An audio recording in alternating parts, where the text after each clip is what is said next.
Hello guys, welcome back to my YouTube channel.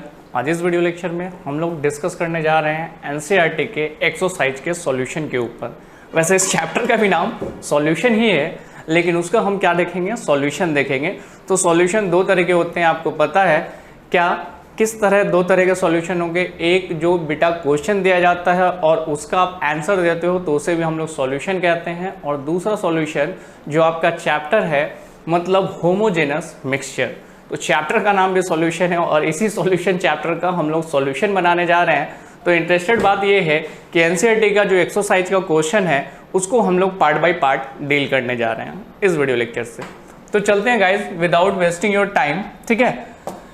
मैं सबसे पहले फर्स्ट क्वेश्चन पे आ रहा हूँ और फर्स्ट क्वेश्चन आपसे क्या कह रहा है, बहुत आसान, जो भी हमने कहा क्या कि डिफाइन द टर्म सॉल्यूशन। आपको क्या करना है, डिफाइन करना है क्या चीज़, टर्म। कौन सा टर्म? सॉल्यूशन को। सॉल्यूशन होता क्या, और दूसरी चीज़ इसमें यह भी डिफाइन करना है कि कितने तरह के सॉल्यूशन होते हैं, उसके टाइप्स को बताना और साथ में एग्जाम्पल भी देने। बड़ा आसान है अगर देखा जाए तो। सॉल्यूशन क्या होता है? तो सिंपल सा डेफिनेशन कि सॉल्यूशन एक होमोजेनस मिक्सचर। अब ये होमोजेनस मिक्सचर को कैसे देखते हैं, तो आप ये देखो, एक ग्लास वाटर है, उसमें आपने सॉल्ट डाल दिया, सॉल्ट डिजोल्व हो जाएगा और इसी का डिजोल्व होना आपका होमोजेनस सॉल्यूशन कहलाएगा। अब यहाँ पे ये तो सवाल उठ गया कि सर होमोजेनस तो हम समझ गए कि होमोजेनस मिक्सचर जब पूरी तरह से घुल जाए उसको होमोजेनस मिक्सचर कहेंगे। लेकिन अगर बाबू अगर हम इस पे पानी के अंदर अगर बालू को ऐड कर देते हैं, सैंड, तो होगा क्या कि वो डिजोल्व नहीं होगा। तो ऐसे को हेट्रोजेनस मिक्सचर कहते हैं। लेकिन सॉल्यूशन हमेशा होमोजेनस मिक्सचर होता है। होमोजेनस मिक्सचर क्या कहता है कि there is a no boundary in between the solute and solvent. Clear है? तो ऐसे को हम सॉल्यूशन को के लिए मिक्सचर का इस्तेमाल करते हैं, लेकिन होमोजेनस मिक्सचर। तो कहता है ऑफ टू और more pure substance, it means their composition and properties are uniform throughout the solution.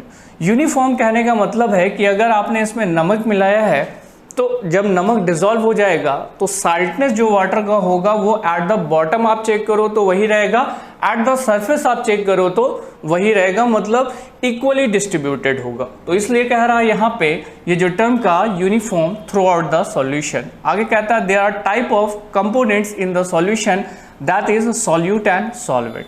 दो कंपोनेंट होते हैं सॉल्यूशन में, आपको पता है। पहला होता है सॉल्यूट और दूसरा जिसके बारे में अभी हम बात करेंगे वो है सॉल्वेंट। तो गाइज इसके बाद हम लोग इसके अगले टॉपिक के ऊपर बढ़ते हैं। ये जो हमारा भी खत्म हुआ वो टर्म को डिफाइन करना था कि सॉल्यूशन क्या होता है। तो सिंपल, सॉल्यूशन एक होमोजेनस मिक्सचर है, दो या दो से ज्यादा कंपोनेंट का, और उसके अंदर जिस सॉल्यूट को हम मिलाएंगे या सॉल्वेंट उसके साथ मिक्स होगा तो वो यूनिफॉर्मली डिस्ट्रीब्यूटेड होगा। सॉल्यूशन में दो ही कंपोनेंट होते हैं, एक सॉल्यूट और दूसरा सॉल्वेंट। अब इसमें कह रहा how many types of solution, कितने तरह का सॉल्यूशन होगा। तो अब हम लोग टाइप ऑफ सॉल्यूशन पे डिस्कस करने जा रहे हैं कि सॉल्यूशन को कैटेगराइज किया गया है सबसे पहले 3 पार्टों में, और उस 3 पार्ट का हर ईच का 3 पार्ट बनेगा। मतलब पहला सॉल्यूशन होता है सॉलिड सॉल्यूशन, दूसरा सॉल्यूशन जिसे लिक्विड सॉल्यूशन का हो गया, और तीसरा गैसियस सॉल्यूशन। ये 3 तरह के सॉल्यूशन को बताने से पहले मैं आपको एक छोटी सी बात बता दूं कि नेचर ऑफ सॉल्यूशन, यानी सॉल्यूशन का जो नेचर होगा वो सॉल्वेंट के नेचर के ऊपर डिपेंड करेगा। How it's possible? पॉसिबिलिटी इस तरह से डन होगी कि आप एक ग्लास वाटर लेते हो, वाटर आपका सॉल्वेंट है, मतलब वाटर सॉल्वेंट है तो ये लिक्विड के स्टेट में है। अब जब आप उसमें कुछ अमाउंट सॉलिड मिलाओगे जो सॉल्यूट है तो सॉल्यूशन बनेंगे, लेकिन सॉल्यूशन का नेचर कैसा होगा? लिक्विड होगा, तो ये लिक्विड सॉल्यूशन कहलाएगा। अब लॉजिक बात ये निकल कर आती है कि सॉल्यूशन का नेचर किसके नेचर के ऊपर डिपेंड करेगा? तो सॉल्वेंट के नेचर के ऊपर। अगर सॉल्वेंट लिक्विड होगा तो सॉल्यूशन लिक्विड बनेंगे, और अगर सॉल्यूशन सॉलिड होगा तो सॉल्यूशन सॉलिड बनेंगे, और अगर सॉल्यूशन में सॉल्वेंट कैसा होगा? गैस होगा, तो सॉल्यूशन गैस बनेंगे। तो मतलब the nature of solution can depends on the nature of क्या? तो सॉल्वेंट। क्लियर है? चलो आगे बात करते हैं। कहता on the basis of different state of solute and solvent solution are of 3 types which are further categorised into, जिसमें सबसे पहले हम देखेंगे बाबू कौन सा solution? Solid solution. Solid solution का फर्दर ये 3 टाइप है, लेकिन मैं क्या बात कर रहा हूं? सॉलिड सॉल्यूशन का मतलब जिसमें सॉल्वेंट सॉलिड होगा, ठीक है। सॉल्यूट आप जो भी मिलाओ, सॉलिड मिलाओ, लिक्विड मिलाओ, गैस मिलाओ, डजंट मैटर, लेकिन सॉल्वेंट यहाँ सॉलिड होगा तो सॉल्यूशन भी सॉलिड बनेंगे। जैसे इसके 3 टाइप में बात करते हैं तो सॉलिड, सॉलिड मतलब सॉलिड यहाँ पे सॉल्वेंट है और सॉलिड दूसरा जो है वो सॉल्यूट है। ऐसा कौन सा हो सकता है? Copper dissolve in gold, copper को गोल्ड में डिसॉल्व किया जाता, कॉपर कम अमाउंट रहता, गोल्ड ज्यादा अमाउंट रहता, दोनों को मिक्स करके एक्चुअल में ज्वेलरी बनाई जाती है। तो ये भी बेटा सॉलिड सॉल्यूशन है। लेकिन आप गोल्ड को देख के ये नहीं बता सकते हो कि इसमें कितना कॉपर मिलाया गया। क्यों? क्योंकि ये होमोजेनस मिक्सचर है और जो भी होमोजेनस मिक्सचर है वो सॉल्यूशन है। तो ये सॉलिड सॉल्यूशन है। सॉलिड में क्या देख रहे हैं हम? सॉल्वेंट भी सॉलिड और सॉल्यूट भी सॉलिड। एक एग्जाम्पल तो हमें मिला, हमसे एग्जाम्पल भी कहा लिखने के लिए, इसलिए मैं लिख रहा हूं सॉलिड और लिक्विड, ज्यादा अमाउंट में सॉलिड और कम अमाउंट में लिक्विड। कहता है amalgam of mercury with silver या कॉपर। एमलगम कहने का मतलब ये होता है कि बाबू यहाँ पे ज्यादा अमाउंट में हमने सॉलिड ले लिया। सॉलिड में कौन ले लेते हैं? सिल्वर ले लेते हैं। ठीक है, सिल्वर को किसके साथ मिला देते हैं? मर्क्यूरी के साथ। मर्क्यूरी और सिल्वर दोनों को मिक्स करते हैं, वहां पे भी एक सॉल्यूशन बनेगा जिसे आप होमोजेनस मिक्सचर कहोगे। उस सिल्वर का पता उसमें नहीं चलेगा। किसके साथ? जब आप इसको मर्क्यूरी के साथ मिलाओगे और इस टर्म को कहते हैं एमलगम। क्लियर है? तो दूसरा हो गया। तीसरा बेटा सॉलिड और गैस। सॉलिड जिसकी क्वांटिटी ज्यादा, गैस जिसकी क्वांटिटी कम, तो solution of hydrogen in palladium, ये भी तीसरे एग्जांपल में आ जाता है। दूसरा हम बात करते हैं लिक्विड सॉल्यूशन। क्या है लिक्विड सॉल्यूशन? बट वो सॉल्यूशन बाबू जिसमें क्या है कि सॉल्वेंट किस स्टेट में होंगे? लिक्विड, लेकिन सॉल्यूट सॉलिड भी हो सकता है, सॉल्यूट लिक्विड भी हो सकता है और सॉल्यूट गैस भी हो सकता है। तो आप आओ इस पे देखते हैं कि ये भी 3 तरह का लिक्विड, लिक्विड, लिक्विड, ये सॉल्वेंट है, लिक्विड और solid. Glucose dissolve in water, just short example. दूसरा liquid in liquid, ethanol dissolve in water, water में इथेनॉल को डिजोल्व कर दो, ये भी सॉल्यूशन बन जाएगा लेकिन लिक्विड सॉल्यूशन ही रहेगा। Liquid plus gas, oxygen dissolve in water. अगर मैं एक्वाटिक लाइफ के बारे में बात करूं तो आपको पता है कि एक्वाटिक लाइफ में जो एनिमल सर्वाइव करते हैं वो क्या करते हैं? डिजोल्व ऑक्सीजन को लेते हैं। तो कहीं ना कहीं ऑक्सीजन गैस है, वो लिक्विड में मतलब वाटर में डिजोल्व है, इसलिए इसको हम लोग कह रहे हैं कौन सा सॉल्यूशन? Liquid solution. ठीक है। Third one gaseous solution. Gas solution लिखा हुआ लेकिन गैसियस चलेगा। ये भी बाबू 3 तरह के होंगे, gas solvent, gas solvent, gas solvent. अब उसमें जो हमने मिलाया सॉल्यूट वो सॉलिड, लिक्विड या गैस हो सकता है। तो सॉलिड गैस सॉलिड के बारे में बात करें, camphor in nitrogen gas. Camphor को तो जानते हो, कैम्फर को अगर आप जहाँ पे रख दोगे वो डिजोल्व होकर कहाँ चला जाएगा? एयर में। लेकिन सॉलिड के फॉर्म में, लिक्विड या गैस के फॉर्म में वो चेंज नहीं होगा। तो कैम्फर कम अमाउंट में और नाइट्रोजन गैस हमारे आसपास है बहुत ज़्यादा अमाउंट में, तो ये क्या हो जाएगा? ये हो जाएगा गैसियस सॉल्यूशन में। अगला है chloroform with nitrogen gas. Chloroform liquid के स्टेट में और नाइट्रोजन गैस गैस के फॉर्म में। तो गैस ज़्यादा, क्लोरोफॉर्म कम, मतलब यहाँ पर भी गैसियस सॉल्यूशन बनाएगा। Mixture of gas in air. हम जानते हैं कि एयर में 2 कंपोनेंट्स में मोस्टली होते हैं, नाइट्रोजन और दूसरा है ऑक्सीजन। नाइट्रोजन 78% है तो ऑक्सीजन 21% है। इस दोनों के रेशियो को अगर देखा जाए तो ज़्यादा अमाउंट में नाइट्रोजन है और कम अमाउंट में कौन है? ऑक्सीजन। और दोनों का मिक्सचर होमोजेनस मिक्सचर है, इस कारण हम इसे सॉल्यूशन कह रहे हैं, लेकिन सॉल्यूशन अभी भी आपके आसपास गैसियस है। That's why we can call it gaseous solution. पहला क्वेश्चन आपका क्लियर होता है, आप इसका स्क्रीनशॉट ले सकते हो।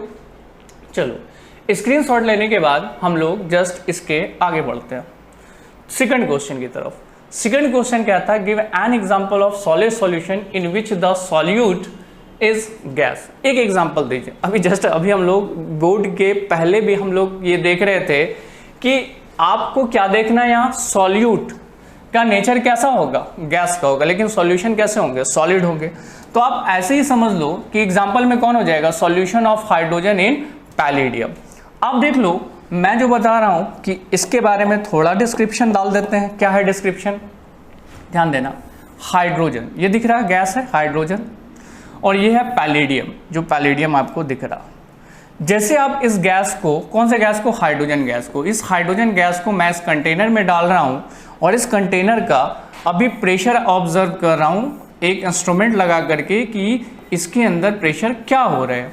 तो ऑब्वियसली है यहाँ पे हमें प्रेशर सपोज दैट कि मिल रहा 280। क्लियर है? जस्ट अब इसके बाद इस कंटेनर के अंदर हम पैलेडियम रख देंगे।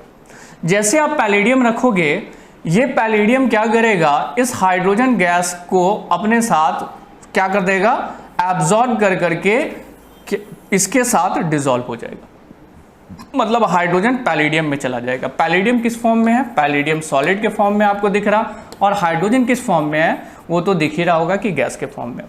लेकिन गैस और सॉलिड दोनों मिल करके एक साथ कंबाइंड कर जाएगा और किसी तरह का कोई वेरिएशन आपको नहीं दिखेगा, क्योंकि ये होमोजेनस मिक्सचर है। हाइड्रोजन इसके अंदर डिसॉल्व है लेकिन आपको दिखेगा नहीं, क्योंकि ये होमोजेनस मिक्सचर है। इस वजह से आपको कैसे दिखेगा कि ये जो प्रेशर है 2 atm वो हाइड्रोजन की वजह से, लेकिन जैसे जैसे हाइड्रोजन इसके साथ डिसॉल्व होते जा रहा, इसका प्रेशर घट जाएगा 1.5 atm। हम क्या देख रहे हैं, इस कंटेनर में किसी तरह का कोई लीकेज नहीं है, कंटेनर से बाहर नहीं जा सकता। कौन, हाइड्रोजन गैस। तो हाइड्रोजन गैस जा कहाँ रहा, तो वो डिसॉल्व हो जा रहा है किसके साथ, पैलिडियम के साथ। सिंपल सा आंसर यही लिखना, ज़्यादा कुछ नहीं है। सवाल जितना पूछा उतना ही जवाब लिखा जाए तो ज़्यादा बेहतर है।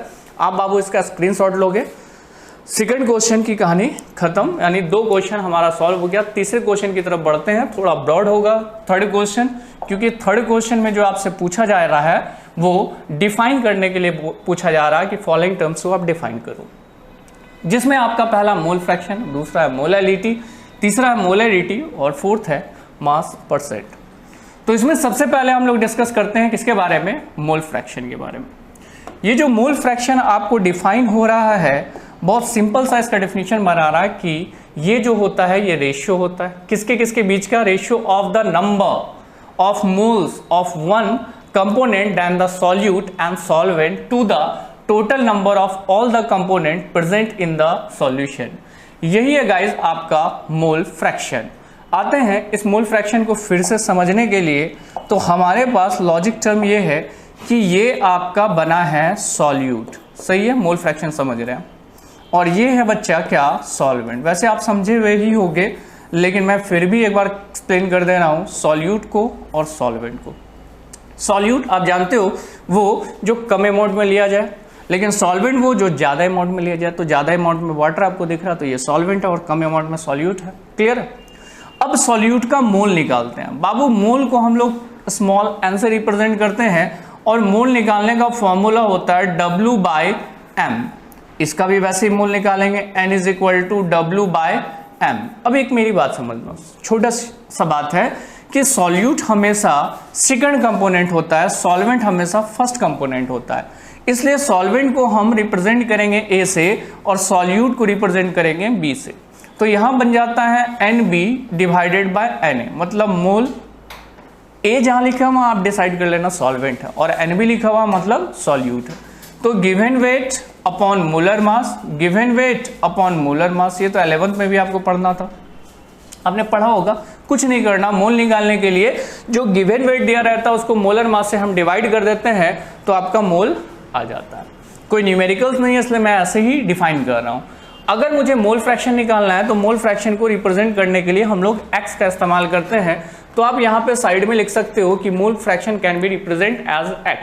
लेकिन मोल फ्रैक्शन जो है वो हम निकाल किसका रहे हैं, सॉल्यूट का निकालना है या सॉल्वेंट का निकालना है, दोनों का निकाल सकते हैं। ध्यान देना, अगर मुझे सॉल्यूट का निकालना है तो मैं क्या करूंगा, XB, x represent the mole fraction and B represent the solute. तो ऐसे केस में हम लिखेंगे NB/NA+NB। जो भी आपको कैलकुलेट करके यहाँ वैल्यू आएगा, मोल of solute, mole of solvent, उसको आप पुटअप करोगे, ठीक है, तो आपका मोल फ्रैक्शन निकल जाएगा। लेकिन किसका, सॉल्यूट का। वही अगर आपको सॉल्वेंट का निकालना है तो आप यहाँ पे क्या लगाओगे, NA+NB, मतलब टोटल सॉल्यूशन में जो कंपोनेंट पे बात हो रही है, सॉल्यूट पे या सॉल्वेंट में, वो कितना मोल है यही बताता है मोल फ्रैक्शन।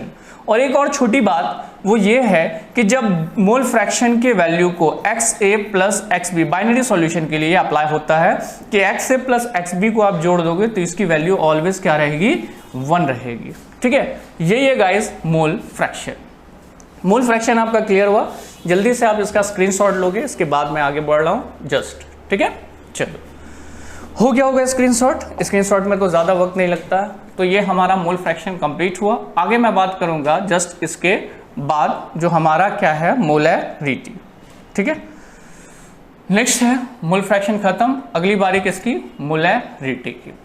आते हैं डेफिनेशन, तो देख ही लिए कि मोलैरिटी का डेफिनेशन क्या है, लेकिन डेफिनेशन से थोड़ा आगे बढ़ करके अब हम लोग बात करेंगे किसके बारे में, इसके डेरिवेशन के ऊपर। मोलैलिटी। देखो दो चीज़ें होती है, एक होता है मोलैलिटी और एक होता है मोलैलिटी। कन्फ्यूज़न यहीं पे होता है, और कन्फ्यूज़न नाम का कुछ चीज़ नहीं है बेटा। मोलैलिटी को आप रिप्रेजेंट करोगे स्मॉल m से, सही है। स्मॉल m मतलब मोलैलिटी। मोलैलिटी क्या डिफाइन कर रहा? नंबर ऑफ सॉल्यूट को डिफाइन कर रहा, किसमें? प्रेजेंट इन पर केजी ऑफ सॉल्वेंट, ठीक है। हम लोग रिप्रेजेंट इसको कैसे कर रहे हैं? स्मॉल m से। अब देखना यहां डेरिवेशन बनता है m is equal to, m मतलब मोलैलिटी, ये कहता है gram mole of solute, gram mole of solute divided by, किससे डिवाइड करने वाले हैं? तो डिवाइड करने वाले हैं इसको मास ऑफ सॉल्वेंट से, mass of solvent in KG. अगर आपने इस बात को समझ लिया तो आपका आंसर बन गया, ठीक है। करना कुछ नहीं है, डेरिवेशन सॉल्व हो गया। m is equal to gram mole of solute. Mole of solute पे बात हो रही है तो जस्ट मैंने कहा था मोल ऑफ सॉल्यूट को b से रिप्रेजेंट करेंगे, NB। तो ये कैसे होता है? Given weight of solute divided by molar mass of solute, ये होता है। तो इसको कहीं ना कहीं मैं पुटअप कर दूंगा इस जगह पे, तो ये बनकर आपका तैयार हो गया WB/MB divided by mass of solvent in KG. देखो अबू, मास तो आप W से ही रिप्रेजेंट करोगे, लेकिन सॉल्वेंट का है इसलिए WA।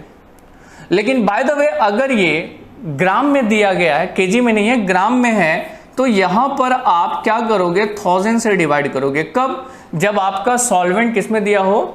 ग्राम में हो, और उसको आपको क्या बोल रहा? पर केजी में लाना। तो ऐसे केस में आप इसे पुट करोगे तो आपका हो जाएगा WA डिवाइडेड बाय 1000। लेकिन याद रहे कि अगर न्यूमेरिकल्स क्वेश्चन में आपके पास ऑलरेडी सॉल्वेंट का मास इन केजी दिया है, तब वहां पे 1000 से आपको डिवाइड करने की जरूरत नहीं पड़ेगी।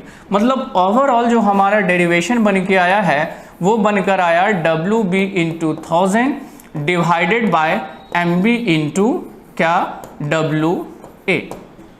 ये आपका डेफिनेशन हो गया किसका? मोलैलिटी का, जिसको हम लोगों ने डिफाइन किया। क्या है ये? तो ग्राम मोल ऑफ सॉल्यूट है present in mass of solvent in KG, यानी 1 केजी किस में? सॉल्वेंट में कितना मोल सॉल्यूट है, इसी को आप बोलते हो मोलैलिटी। आई थिंक सो कि बाबू ये समझ में आ गया होगा। इसका स्क्रीनशॉट लो, आगे हम लोग इसके बाद बढ़ते हैं। मोलैलिटी के बाद नेक्स्ट है आपका मोलैरिटी। अब आते हैं इस मोलैलिटी को समझने के लिए। तो मोलैलिटी में क्या कह रहा? तो पहले तो ये है कि इसको रिप्रेजेंट कैसे किया जाता है, तो इसको रिप्रेजेंट कैपिटल M से किया जाता है, ठीक है। सबको रिप्रेजेंट करने का अपना तरीका होता है। मोल फ्रैक्शन को X से, मोलैलिटी को स्मॉल m से, ठीक है, और मोलैरिटी को कैपिटल M से, ठीक है। मोलैलिटी का दूसरा नाम अगर आप देखोगे तो ये कंसंट्रेशन भी कहलाएगा, मतलब इसे आप कंसंट्रेशन भी बुला सकते हो, ठीक है। अब जब कंसंट्रेशन पे बात हो रही है तो यूनिट पे भी थोड़ा बात कर लेंगे सबके एक साथ। मोल फ्रैक्शन जो होता है ये यूनिट लेस होता है, मतलब इसमें कोई यूनिट नहीं होते हैं, यूनिट लेस मतलब इसमें कोई यूनिट नहीं होता है, कोई फ्रैक्शन का कोई यूनिट नहीं होता, क्योंकि यही मोल फ्रैक्शन है तो मोल से कट गया तो फ्रैक्शन वैल्यू में कोई यूनिट नहीं आएगी। मोलैलिटी में आपने पढ़ा था भी ग्राम मोल मतलब मोल of solute, that is called mole present in पर केजी ऑफ सॉल्वेंट। तो पर केजी ये इसका क्या हो गया? ये हो गया मोलैलिटी का यूनिट। और मोलैलिटी का यूनिट कहलाता है मोल क्या? पर लीटर। ये अपना अपना यूनिट है, कहीं पे यूनिट आप इस्तेमाल कर लो, डेफिनेशन में ज्यादा मजा आएगा। आगे बात कर रहे हैं गाइस किसके बारे में? कंसंट्रेशन के बारे में। मतलब कंसंट्रेशन का ही दूसरा नाम है मोलैरिटी। मोलैरिटी को कैपिटल M से रिप्रेजेंट करते हैं, और ये क्या बताता है? ये बताता है बाबू ग्राम मोल ऑफ सॉल्यूट, ठीक है, ग्राम मोल ऑफ सॉल्यूट किस में? पर लीटर ऑफ सॉल्वेंट, पर litre of solvent, sorry solvent नहीं, सॉल्यूशन होगा, ऑफ सॉल्यूशन। मतलब 1 लीटर सॉल्यूशन में आपका कितना मोल सॉल्यूट है? मोल सॉल्यूट है।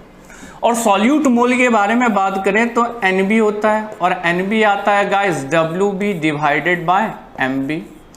NB की जगह पे इसको मैं पुटअप कर देता हूं तो m का मान हो जाता है क्या, WB/MB, सही है, डिवाइडेड बाय पर लीटर ऑफ सॉल्यूशन, मतलब कहीं ना कहीं पर लीटर है तो बाबू ये डिनोट कर रहा है किसको, वॉल्यूम को, सही है। अभी डेरिवेशन क्लियर नहीं हुआ, आगे क्लियर होगा, आप देख लो।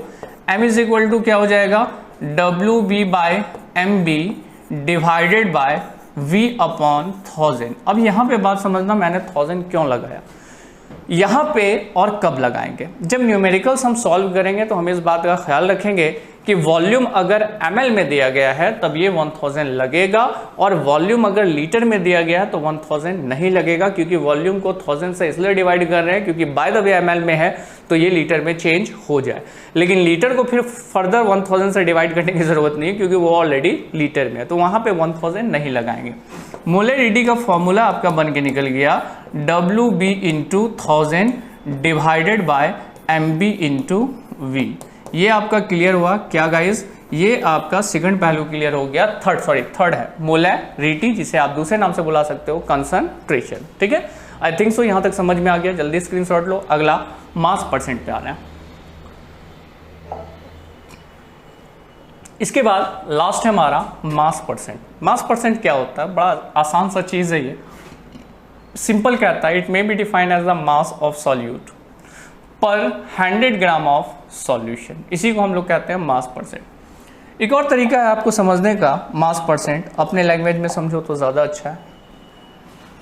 अपने लैंग्वेज में ऐसे समझना है कि बाय द वे आप ये डिसाइड कर लो कि 10 ग्राम का कोई सॉल्यूट है, वो डिसॉल्व किया गया किस में, 90 ग्राम वाटर में। तो सर वाटर तो लीटर में हो सकता है ना, हो तो सकता है, लेकिन क्या वाटर का अपना वेट नहीं होता, वजन नहीं होता। अगर आप वेट मशीन पे रखोगे तो उसमें वजन शो नहीं करेगा, करेगा ना।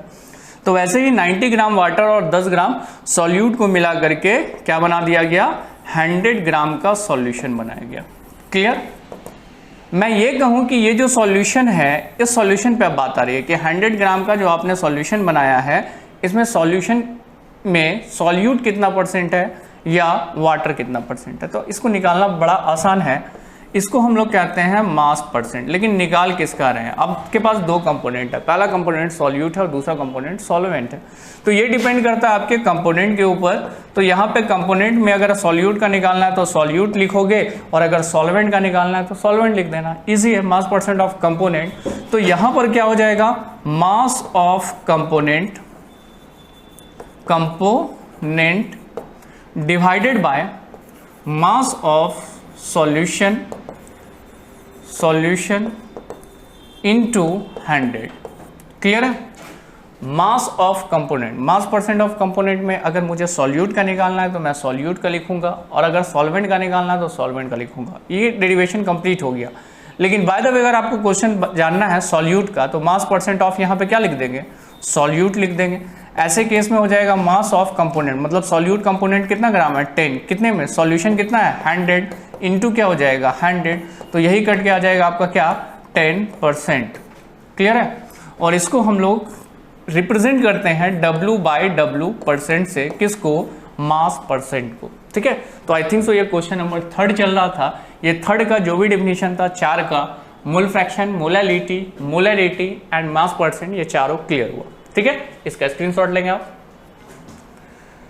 जस्ट आफ्टर नेक्स्ट, इसके बाद 3 के बाद अब हम लोग बढ़ेंगे 4th नंबर क्वेश्चन के ऊपर। 4th नंबर क्वेश्चन थोड़ा सा लॉजिक है और कंसंट्रेशन आपसे पूछ रहा है। अभी आपने जस्ट देखा कि कंसंट्रेशन मतलब मोलरिटी रिप्रेजेंट किया जा रहा, तो हम लोग क्यों ना यहाँ पे मोलरिटी का फॉर्मूला लिख लेते हैं। और ये मोलरिटी का फॉर्मूला क्या रिप्रेजेंट करता है, देख बाबू, यहाँ पे M मतलब मोलरिटी मतलब कंसंट्रेशन। मोलरिटी जो होता है उसका फॉर्मूला होता है WB/1000 डिवाइडेड बाय MB/V। लेकिन अगर मैं क्वेश्चन पूरा पढ़ता हूं तो इस क्वेश्चन में कहीं पर भी वॉल्यूम का जिक्र नहीं किया गया, वॉल्यूम के जगह पे डेंसिटी बताया गया। अब ये डेंसिटी से हमें कैसे रिप्रेजेंट होगा, अब आप समझ लो कि मोलरिटी जो आप ये फाइंड कर रहे हो, इसके लिए आपको एक नया डेरिवेशन समझना होगा इस तरह के क्वेश्चंस में, जिसमें वॉल्यूम नहीं बल्कि डेंसिटी ऑफ द सॉल्यूशन दिया होता है। क्योंकि आप जानते हो कि अगर आपको डेंसिटी निकालना होता है तो डेंसिटी ऑफ सॉल्यूशन कर देते हैं, ऑफ सॉल्यूशन। सॉल्यूशन को थोड़ा शॉर्ट लॉजिक टर्म में लिखना है चलेगा। डेंसिटी ऑफ सॉल्यूशन, तो इसके लिए आप क्या कहोगे, आप कहोगे मास ऑफ सॉल्यूशन डिवाइडेड बाय क्या हो जाएगा गाइस, हो जाएगा वॉल्यूम ऑफ सॉल्यूशन। क्योंकि आप बहुत शॉर्ट टर्म में ये जानते हो इसको लेकर के कि डेंसिटी का फॉर्मूला होता है मास बाय वॉल्यूम, लेकिन डेंसिटी अगर सॉल्यूशन की है तो मास भी सॉल्यूशन का होना चाहिए, वॉल्यूम भी सॉल्यूशन का होना चाहिए। अब बात ये उठती है कि हमारे पास डेंसिटी तो दिया हुआ, लेकिन मास ऑफ सॉल्यूशन का कैसे पता चलेगा। अब आप एक चीज़ सोचो, यहाँ पे कह रहा कि नाइट्रिक एसिड यूज़ किया गया कितना परसेंट, 68%। तो क्यों ना हम इस बात को मान लें कि 68% मतलब 68 ग्राम नाइट्रिक एसिड है, कितना में 32% और कुछ मिला होगा वो ग्राम होगा, और ये सॉल्यूट और सॉल्वेंट मिल करके क्या बना रहा होगा, सॉल्यूशन। सॉल्यूशन मतलब कितना होगा, सॉल्यूशन होगा 100 ग्राम। बात को समझना, मैं कह रहा हूं कि अगर ये 68% नाइट्रिक एसिड कह रहा आउट ऑफ द सॉल्यूशन में, तो 68% नाइट्रिक एसिड है तो 32% कुछ और कंपोनेंट होंगे। कौन से कंपोनेंट जानने की जरूरत नहीं है, लेकिन हाँ सॉल्यूशन कितना ग्राम होगा, 100 ग्राम।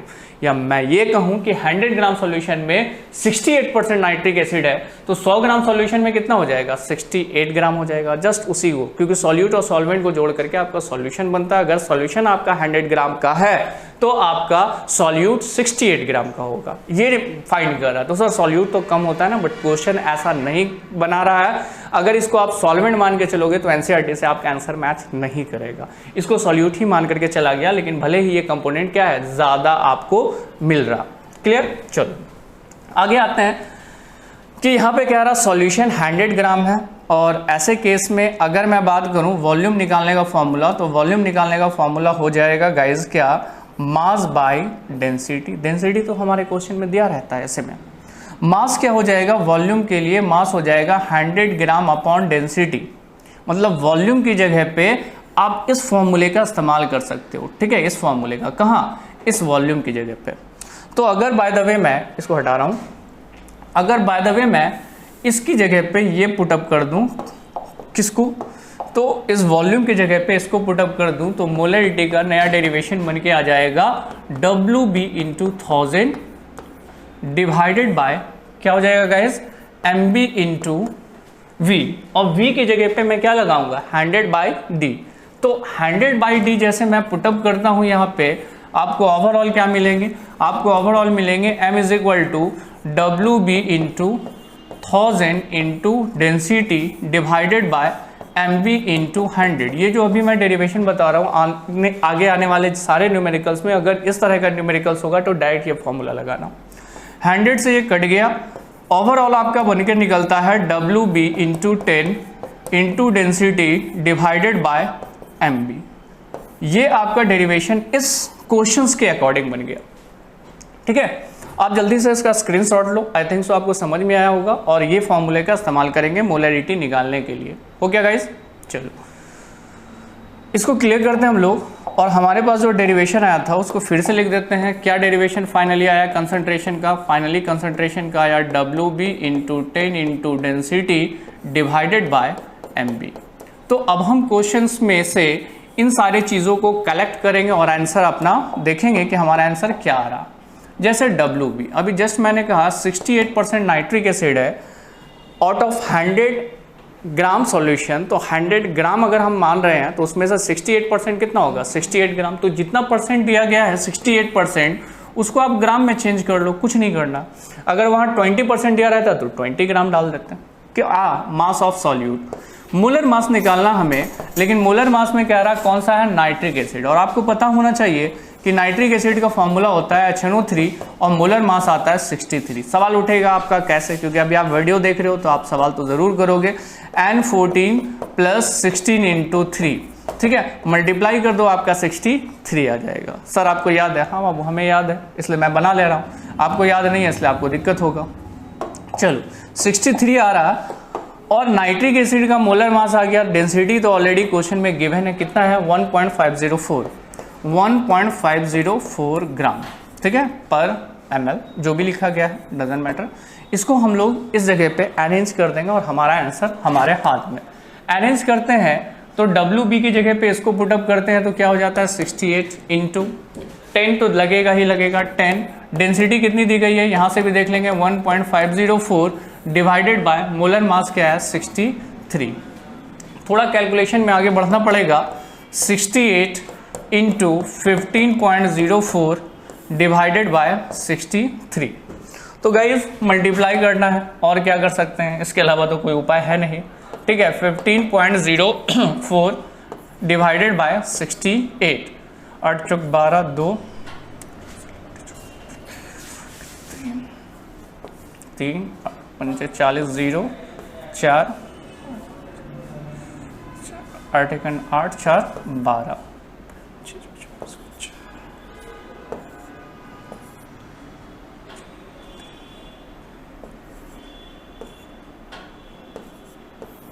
दो 7 2 2 10 2 डिजिट, मतलब आपका ये आ रहा 10/22.72 डिवाइडेड बाय 63।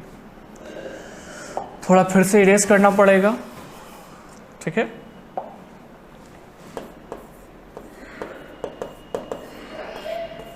63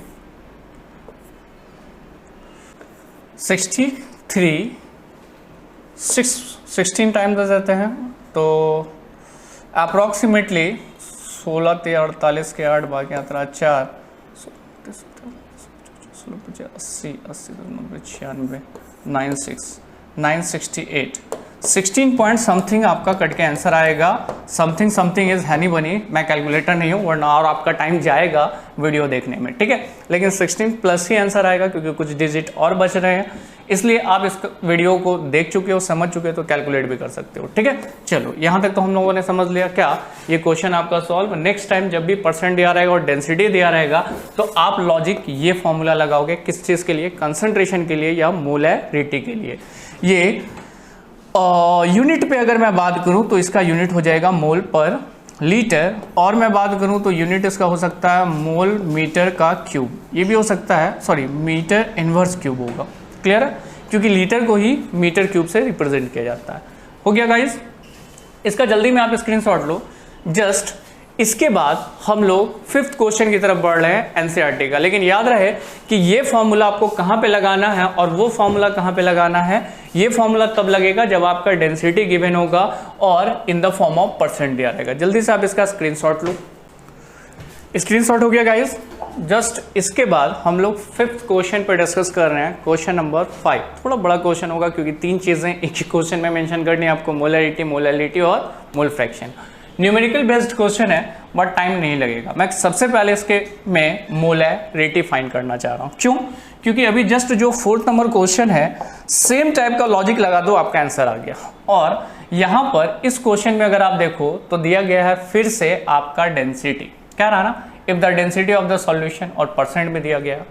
तो इसको आप देखकर सर जो 10% दिया हुआ W/W इसका क्या मतलब निकलता है बाबू, यहाँ पर 10 ग्राम जो है वो आपका सॉल्यूट का वेट दिया गया। ऑब्वियसली है कि जो सॉल्वेंट होगा वो कितना ग्राम होगा, 90 ग्राम। इस बात को आप याद रखोगे। 10% W/W का मतलब होता है कि 10% सॉल्यूट है और 90% सॉल्वेंट है और 100% सॉल्यूशन बना। अगर मैं कहूँ कि 20% W/W मतलब 20% सॉल्यूट है और 80% क्या है, सॉल्वेंट है और 100% सॉल्यूशन बना। आपको एक चीज तो फाइंड हो गया कि WB क्या होगा, क्योंकि यहाँ पे कह रहा कि ग्लूकोज इन वाटर, तो ये 10 ग्राम किसका वेट दिया गया, ग्लूकोज का, और ये सॉल्यूट है और ये गाइस क्या है, सॉल्वेंट। और सॉल्वेंट तो हमें नहीं लिखना था, हमें कुछ और लिखना था। ठीक है, कुछ और में अगर मैं बात करूँ तो कुछ और में यहाँ पे लिखना था वाटर। सही है, चलो अब आगे बात करते हैं। तो मोलैरिटी में यहाँ पे तो आपने डिसाइड कर लिया कि मोलैरिटी में यहाँ पे मोलैरिटी का जो फॉर्मूला लगेगा वो लग जाएगा WB × 10 × density divided by MB। अभी जस्ट मैंने बताया क्यों, कब, कहाँ, कैसे इस फॉर्मूले को पुटअप करना। तो ये यहाँ ऐसे जगह पे आप इस फॉर्मूले का इस्तेमाल करोगे। चलो देखते हैं। WB आपका 10% है तो ऑब्वियसली ये 10 ग्राम होगा × 10 × डेंसिटी। डेंसिटी क्या दिया गया है, 1.2 divided by molar mass. Glucose का फॉर्मूला होता है C6H12O6। तो हम यहाँ पे लिखेंगे 12 × 6 + 1 × 12 + 16 × 6। टोटल आपका कैलकुलेट करके आ जाएगा 180। सर आपको याद था? हाँ बाबू याद था, इसलिए हमने ऐसा कर दिया। मैथ हमको नहीं आता है, लेकिन हाँ ग्लूकोज का मोलर मास 180 होता है, इतनी बार पढ़ा करके मुझे याद है, इसलिए मैं फटाफट लिख रहा हूँ। आप भी बनाते बनाते इसे याद कर लोगे, ठीक है। चलो इसको काटते हैं, बचता क्या 12/18। इसको 6 टाइम काट दो, 2 और 3। एक काम करते हैं 3/2 को 3/2 डिवाइड कर देते हैं तो 0 पॉइंट आ जाएगा। 6 टाइम 18, फिर 2 आएगा, फिर 6 टाइम 666, ठीक है। तो ये आपका आंसर आ रहा कंसंट्रेशन का 0 पॉइंट क्या आया 666। रिपीटेड अगेन होगा तो 0.67 भी आंसर कह सकते हो आप। इसके लिए यूनिट क्या हो जाएगा मोल पर लीटर। ये आपका आंसर आ गया शॉर्ट पॉइंट्स ऑफ व्यू में। इतनी ही जगह में सर मार्क्स दे देगा? हाँ बाबू, जितना न्यूमेरिकल्स कह रहा है उसके लिए डेरिवेशन आपने पुटअप किया, डेरिवेशन की वैल्यू पुटअप की, कैलकुलेशन किया, आपका आंसर, ठीक है। तो यहाँ पे इसमें हम लोगों ने पहली चीज कैलकुलेट कर ली मोलैरिटी। वैसे 2 चीज अभी और निकालना है इसमें, वो है मोल फ्रैक्शन और मोलैरिटी। इसका स्क्रीनशॉट ले लिया जाए। चलो स्क्रीनशॉट लेने के बाद हम लोग आगे बढ़ते हैं सेकंड, जो हमें इसमें मोलैरिटी निकालना है। तो मोलैरिटी निकालने में आपको पता है कि मोलैरिटी का फॉर्मूला क्या होता है। तो मोलैरिटी स्मॉल m से रिप्रेजेंट किया जाता है, जिसका फॉर्मूला होता है WB into 1000 divided by MB into WA। यानी यहाँ मास ऑफ सॉल्वेंट चाहिए, हमें वॉल्यूम या डेंसिटी से कोई लेना देना नहीं रहेगा। यहाँ 10% का मतलब WB तो आपने पहले ही डिसाइड कर लिया कि ये 10 ग्राम होगा। और बाबू इसके बेसिस पे हमने मोलर मास भी निकाला था जस्ट इससे पहले, 180 ग्राम होगा। और इसके बाद WA इसी के बेसिस पे ये होगा 90 ग्राम। सर कैसे कैसे सोच नहीं रहे, छोटी सी बात बता रहे हैं कि बाबू जो सॉल्यूशन है उसमें 10% है सॉल्यूट, तो 90% सॉल्वेंट बनेगा ना, तभी ना सॉल्यूशन 100% कंप्लीट होगा। जस्ट आफ्टर इन सारे वैल्यू को हम यहाँ पुटअप कर देते हैं। M is equal to WB कितना है guys 10 into 1000 divided by MB कितना है 180। और ऑब्वियसली है कि WA आपके क्या दिया गया 90 ग्राम। और मैंने क्या कहा था, जब जब ग्राम में होगा तब तब आपको 1000 से डिवाइड करना होगा, जो ऊपर जाके मल्टीप्लाई कर जाता है। तो इसको सिंपल कैलकुलेट कर देते हैं। 0 से 0 कैंसिल, 0 से 0 कैंसिल, मतलब ये ओवरऑल बचता है गाइज 100 डिवाइडेड बाय 18 इंटू 9। 9 8 72 2 7 9 1 9 9 7 16 162। अब आपको 162 को डिवाइड करना है 100 से, तो एक काम करते हैं इसको और शॉर्ट कर लेते हैं, इसको कर देते हैं गैस 50 और ये हो जाएगा 81। यानी 81 डिवाइडेड बाय 50। 81 को डिवाइड कर दीजिए 50 से, ये नहीं खाएगा, 0 पॉइंट देंगे कैलकुलेट करके, ये आ रहा 0.6। 6 टाइम्स अगर आप देते हो तो 8 6 48, ये 48, मतलब फिर रिमाइंडर बचेगा जो भी बचेगा, लेकिन डेसिमल के बाद इसका आंसर आ रहा 0.6। आपके जो भी आए डजेंट मैटर। और इसका यूनिट हो जाएगा मोल पर केजी, ठीक है। थोड़ा कैलकुलेशन और बढ़ा लेना अपने हिसाब से। तो ये सेकंड पहलू आपका कंप्लीट हुआ, क्या मोलैरिटी। लेकिन एक और चीज़ बची हुई है जिसको मोल फ्रैक्शन कहेंगे, लेकिन पहले आप इसका स्क्रीनशॉट ले लो। हो गया स्क्रीनशॉट? चलो स्क्रीनशॉट भी लेने की जरूरत नहीं पड़ेगी। अब तो आप इस तरह से समझ चुके हो कि एनसीईआरटी का बुक खोलोगे, क्वेश्चन देखोगे, मेरी बात दिमाग में रखोगे, पट आंसर बनना स्टार्ट हो जाएगा। वैसे आपकी मर्जी है, आप स्क्रीनशॉट भी ले सकते हो, कोई दिक्कत नहीं है। मैं आप बात कर रहा हूँ, नेक्स्ट बात करते हैं मोल फ्रैक्शन के ऊपर। मोल फ्रैक्शन में आप 2 चीज देखोगे। पहला कौन सा है? पहला गाइज सॉल्यूट, ठीक है। सॉल्यूट हमारे लिए यहाँ पे कौन है? सॉल्यूट हमारे लिए ग्लूकोज है। और दूसरी चीज जो यहाँ पे यूज की गई है, जो क्वेश्चन कह रहा वो है सॉल्वेंट है, और सॉल्वेंट के जगह पे हम लोग क्या देख रहे हैं कि यहाँ पे मौजूद है वाटर। क्लियर? अब ऐसे केस में सॉल्यूट का अगर वेट देखें WB, तो ये दिया गया है 10%, मतलब 10 ग्राम। और गाइज इसी में मैं मोलर मास इसका देखूं ग्लूकोज का तो 180 होता है। क्लियर है? और आपको मोल निकालना है, तो मोल निकालने के लिए क्या करोगे आप? WB divided by MB। WB आपका गिवन है 10/180, तो कैलकुलेट कर दो। 18 डिवाइडेड बाय 1, 0 पॉइंट नहीं खाएगा, 0, और ये खा जाएगा 5 टाइम्स, 18 बचे 90, ठीक है। फिर कट के आएगा 0.05, तो ये आ रहा 0.055। नेक्स्ट है सॉल्वेंट। और सॉल्वेंट में अगर मैं बात करूं कि WA 10 ग्राम है या 10% है, तो 90% कौन होगा? सॉल्वेंट होगा। तो ऐसे केस में मैं लिखूंगा 90 ग्राम जो WA है, और उसी में Ma वाटर का बात करते हैं तो 18 ग्राम। बच्चा जानता है कि वाटर का फॉर्मूला H2O होता है जिसका मोलर मास हो जाएगा 18। ये मैंने ऊपर फिर भी लिख दिया। क्लियर है? चलो अब इसका मोल निकालने जा रहे हैं, मतलब Na इज इक्वल टू क्या हो जाएगा, WA डिवाइडेड बाय Ma। तो मतलब 90 डिवाइडेड बाय 18 और ये कट के आ रहा 5।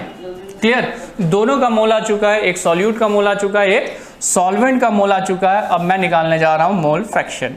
मोल फ्रैक्शन के लिए जगह थोड़ा कम मिला है इसलिए छोटा लिखेंगे, लेकिन काम चल जाएगा। x किसका, सॉल्वेंट का निकाल लेते हैं मोल फ्रैक्शन। तो XA is equal to formula क्या हो जाएगा, Na प्लस NB। क्लियर है? Na आपका गिवन है, Na आपका गिवन कितना है 5 डिवाइडेड बाय 5 प्लस कितना है 0.055। तो ओवरऑल आपका आ रहा 5 डिवाइडेड बाय 5 प्लस 0. सॉरी दोनों को ऐड ही कर देना है ना, 5 बीच में ले लेते हैं 5.055। करना क्या गाइस, ये मोल फ्रैक्शन x से आपका आ गया कैलकुलेट करके, अभी आया नहीं, मतलब कैलकुलेट करेंगे तब कंप्लीट होगा, कैलकुलेशन का जगह नहीं इसलिए आंसर आप बनाओगे। ठीक है, कैलकुलेट समझ गया।